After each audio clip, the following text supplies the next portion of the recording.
สงกรานต์ឆ្នាំថ្មីនេះខ្ញុំសុំលេងនៅបំពេញណាដោយសារតែមួយថ្ងៃមុនហ្នឹងគឺខ្ញុំបានទៅប្រជុំជាមួយនឹងសសយុគគឺគេបានប្រាប់ថានៅបំពេញគឺគេធ្វើសង្គ្រាន្តឆ្នាំថ្មីហ្នឹងធំមែនតើអ្នកនរគ្នាហើយបងចាំមើលថានៅ Walk Street យើងនៅពេលដែលធ្វើសង្គ្រាន្តឆ្នាំថ្មីទៅវាលំចេញរបៀបមិនអ្នកនរគ្នាដោយសារតែរាល់ថ្ងៃហ្នឹងថ្ងៃសៅរ៍ហើយនឹងថ្ងៃអាទិត្យគឺគេបិទផ្លូវឲ្យប្រជាជនយើងដើរលេងអញ្ចឹងទិញអីញ៉ាំអញ្ចឹងប៉ុន្តែលើកនេះនៅពេលដែលសង្គ្រាន្តគេលេងនៅ Walk Street នឹងចេញមកយើងប៉ុន្តែមិននៅតែមាន Walk Street អ្នកនរគ្នាមាននៅបាសាក់ឡែនមាននៅទូរពងនិយាយទៅគេធ្វើផ្លូវដើរហ្នឹងគឺធំមែនតើសម័យថានៅពេលថ្ងៃសង្គ្រាន្តអ្នកនរគ្នាគេពាក់ឈុតបុរាណពាក់ឈុតប្រពៃណីខ្មែរយើងដើរលេងសង្គ្រាន្តនៅតាមផ្លូវ Walk Street បាសាក់ឡែននៅតាមទូរពងឬតាមផ្លូវផ្សេងឬក៏នៅមុខផ្លូវខាងវឌ្ឍនៈអ្នកនរគ្នាសម័យថាលយមកជើ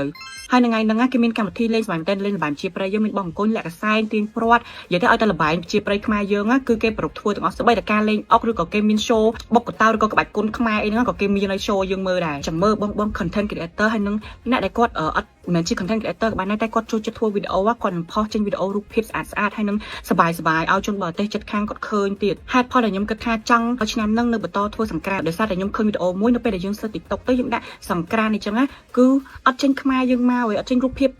ដែលខ្មែរយើងជុំគ្នាលេងល្បែងលេងអីសបាយជុំគ្នាវាទៅចេញ